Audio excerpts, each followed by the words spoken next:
Hello friends, तो आज मैं आपके साथ बहुत ही क्यूट के ड्रामा एक्सप्लेन करने जा रही हूँ जो हाल ही में रिलीज हुआ है, जिसका नाम है लव नेक्स्ट डोर। तो ड्रामा की शुरुआत में हम देखते हैं कुछ लेडीज हाइकिंग के लिए आई होती हैं, जिनका नाम इनसुक, जेसुक, मीसुक और हेसुक होता है। चारों बातें और फन करते हुए हाइकिंग कर रही थी। जेसुक मिनसुक से कहती है, तुम्हारी जैकेट बहुत अच्छी लग रही है और ये कलर भी तुम पर बहुत सूट कर रहा है। मीसुक कहती है, हाँ मेरी डॉटर ने ये मुझे यूएस से भेजा है, ये बहुत ही कॉस्टली है। हेसुक कहती है, मुझे तो अपने बच्चों से गिफ्ट लेने में अजीब लगता है, उनकी मेहनत की कमाई है। जेसुक कहती है, जैसे उसने कभी तुम्हें कुछ दिया भी है। हेसुक कहती है, मेरा बेटा सोंगू बस इस दुनिया में है, यही मेरे लिए बहुत बड़ा गिफ्ट है। दोनों के बीच बहस हो जाती है। मीसुक अपनी बेटी की तारीफ करती है कि उसने क्या क्या हासिल किया है जिंदगी में, और हेसुक अपने बेटे की तारीफ करती है। हेसुक कहती है, सोंगू अभी प्रेसिडेंट से मिला था, उसने एक लाइब्रेरी बनाई है और आर्किटेक्चर कंपटीशन में वो जीत गया। वो अपनी क्लास का टॉपर था, उसने न्यू आर्ट सेंटर डिजाइन करने में भी हेल्प की है।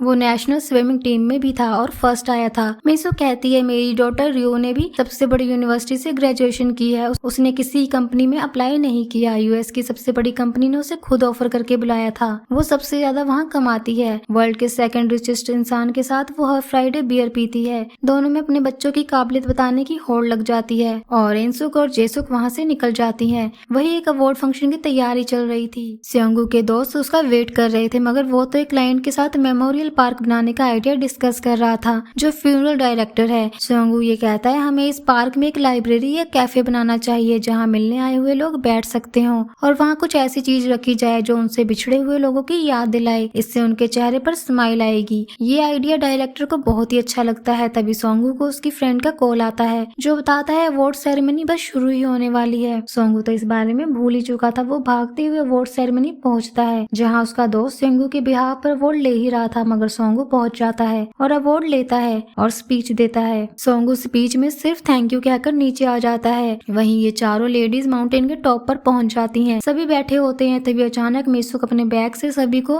रियो की शादी का इनविटेशन निकाल कर देती है। इनसुक, हेसुक और जेसुक सभी उसे कांग्रेट्स कहते हैं। मिसुक हेसुक से कहती है, सोंगू का क्या हुआ, वो किसी को डेट कर रहा है क्या? हेसुक कहती है, नहीं, वो अपने काम में बिजी है। मिसुक कहती है, ये तो डेट नहीं करने का बस एक बहाना है, रियो की शादी बस एक ही महीने में है। वही रियो फ्लाइट से वापस कोरिया आ रही थी। वो परेशान थी कि फ्लाइट बस लैंड ही होने वाली है। रियो की दोस्त मोयम उसे एयरपोर्ट लेने आती है। वो कहती है, तुम्हारी अचानक आने की खबर सुनकर मैं भागी चली आई। रियो उसे गले लगाने लगती है, मगर मोयम उसे चकमा देकर बैग ले लेती है और निकल जाती है। फिर वो दोनों कार में बैठकर घर के लिए निकलते हैं। मोयम कहती है, तुम स्लिम लग रही हो, क्या अपनी वेडिंग के लिए रेडी हो रही हो? रियो कहती है, हाँ बिल्कुल। मोयम कहती है, तुमने अपने आने की खबर अपनी मॉम को नहीं दी क्या? मेरी मॉम ने तो इस बारे में मुझे कुछ नहीं बताया। रियो कहती है, हाँ मैंने बताया था। वहीं सेओंगू अवार्ड फंक्शन की पार्टी एंजॉय कर रहा था। कुछ देर बाद वो अपने फ्रेंड्स को बाय बोलकर निकल जाता है। वहीं मोयम और रू एक शॉप में कुछ खाने के लिए रुकते हैं। वो दोनों राइस केक लेते हैं। वो दोनों उसी शॉप में आए होते हैं जहाँ वो हाई स्कूल के टाइम आया करते थे।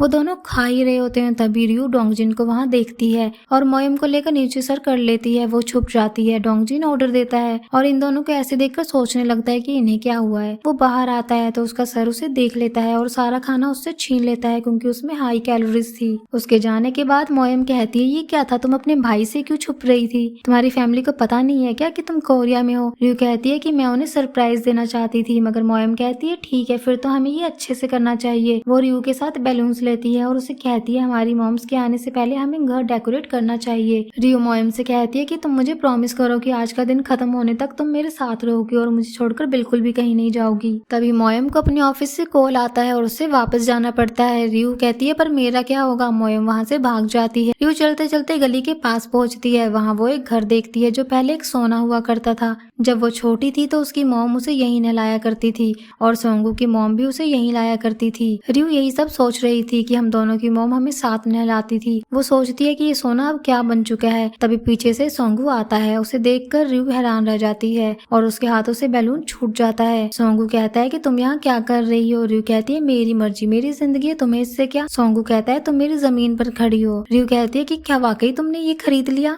तभी वो अपनी मॉम और उनकी फ्रेंड्स को आता देखती है। वो दूसरी तरफ भागने का सोचती है, मगर वहाँ से उसके डैड आ रहे थे। रियो एक बॉक्स के नीचे छुप जाती है और सोंगू से कहती है, ऐसा नाटक करो कि तुमने मुझे नहीं देखा है और किसी को ये बात मत बताना प्लीज, मेरी हेल्प कर दो। तभी सारी लेडीज वहीं आती हैं। हेसुक सोंगू को देखकर बहुत खुश हो जाती है और उसे गले लगा लेती है। तभी रियो के डैड भी वहाँ आ जाते हैं। वो सभी सोंगू से मिलते हैं। हेसुक कहती है, अगले हफ्ते हफ्ते ओपनिंग पर मैंने बहुत से लोगों को बुलाया है। रियो के पापा कहते हैं ये तुम्हारा नया ऑफिस होगा ना। सोंगू कहता है कि हाँ। तभी सभी बैग देखते हैं, उन्हें लगता है कि ये किसी का छूट चुका है, मगर सोंगू कहता है ये मेरा बैग है। कुछ देर बाद सभी वहाँ से चले जाते हैं। रियो बाहर निकलने लगती है मगर सोंगू उसे आने नहीं देता। रियो बॉक्स फाड़कर बाहर निकल जाती है। वो कहती है कि अब ये तुम्हारी न्यू ऑफिस है, तुमने मुझे इतनी देर के लिए बचा लिया तो एक फेवर और कर दो, मुझे अपना वॉशरूम यूज करने दो। ये कहकर वो अंदर चली जाती है। वॉशरूम से बाहर निकलते ही सोंगू कहता है वहाँ बाहर जाने का रास्ता है, गुड बाय। मगर रियो ऑफिस देखने लगती है। सोंगू उसे जो चीज छूने को मना करता है वो उसी चीज को ज्यादा छूकर देखती है। सोंगू कहता है तुम्हारी मॉम ने बताया तुम शादी कर रही हो, कांग्रेट। मगर रियो इस बात पर कुछ नहीं कहती और ऊपर जाकर सोंगू का कैबिन देखने लगती है। वो दूसरी तरफ जाती है तो वायर में उसका पैर अटक जाता है। एक कैबिनेट उसके ऊपर गिरने वाला होता है मगर सोंगू बीच में आ जाता है और उसे बचा लेता है। उसकी पीठ पर एक छोटी मूर्ति गिर जाती है। सोंगू को चोट लगती है तो रियो उसकी शर्ट उठाकर चेक करती है, वहाँ निशान आया होता है। वो थोड़ा और ऊपर देखती है तो वहाँ एक और चोट का निशान था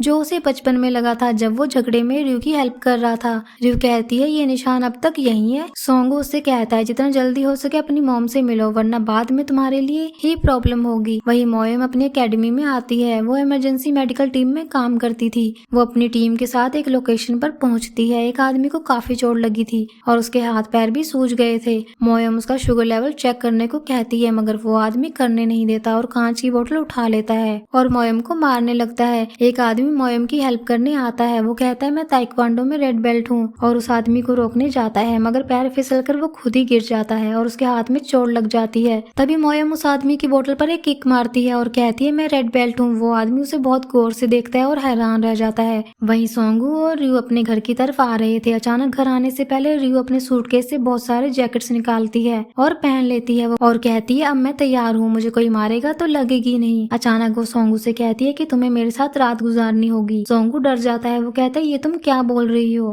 रियो कहती है प्लीज मेरी हेल्प कर दो, मैं मॉम को सब बताने आई हूँ मगर मेरी हिम्मत नहीं हो रही। सोंगू कहता है क्या हुआ है। रियो कहती है मैंने मेरी एंगेजमेंट तोड़ दी है। तभी सोंगू देखता है कि पीछे से उनके पेरेंट्स आ रहे हैं। मीसू कहती है क्या क्या कहा तुमने। वो अपने हस्बैंड से कहती है शायद हमने कुछ गलत सुना है। मगर रियो वापस से अपनी मॉम से कहती है कि मैंने एंगेजमेंट तोड़ दी है। ये सुनते ही उसके डैड गिर जाते हैं। मीसुक रियो को मारने लग जाती है मगर वो तो सोंगू के पीछे छुप जाती है। हेसुक भी मीसुक को रोकने की कोशिश कर रही थी। मीसुक कहती है क्या तुमने उस पर चीट किया। रियो कुछ नहीं कहती तो सबको लगता है कि इसने ही अपने फियांसे पर चीट किया है। मीसुक रियो को मारती है मगर सोंगू बीच में आ जाता है तो उसे सब लगता है। सोंगू मीसुक को रोकता है। सभी मीसुक को रोकने लगते हैं मगर वो किसी की भी नहीं सुनती। तभी रियो के डैड बीच में आ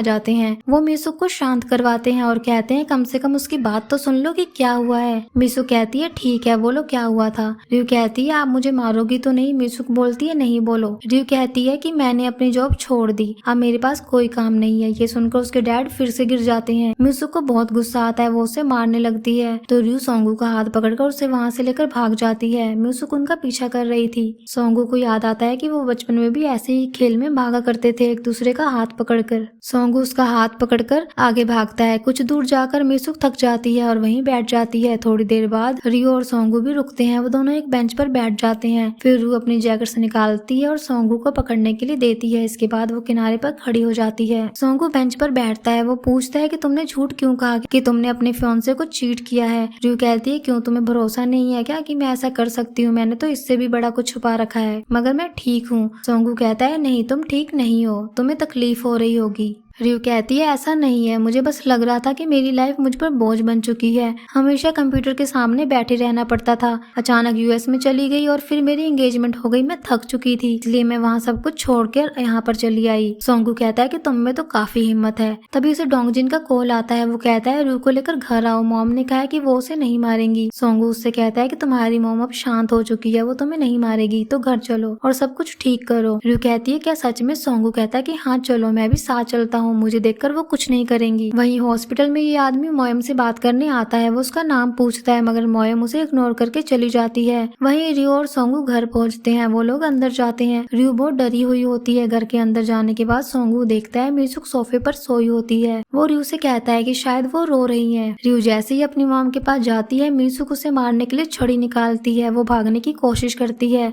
मगर सोंगू उसे भागने नहीं देता और दरवाजा बंद करके बाहर आ जाता है। सोंगू बाहर आकर सोचता है कि कि बचपन में भी रियू ऐसी ही हरकतें किया करती थी और ऐसी ही मुश्किलें खड़ी किया करती थी। अब वो वापस आ गई है तो मुश्किलें और भी होंगी और वो मुस्कुराते हुए वहाँ से निकल जाता है और अपने घर चले जाता है। इसी के साथ एपिसोड 1 यहीं पर एंड हो जाता है। तो दोस्तों वीडियो पसंद आई है तो लाइक शेयर और सब्सक्राइब जरूर करना। तो मिलते हैं नेक्स्ट एपिसोड में, तब तक के लिए टेक केयर, अपना ध्यान रखें।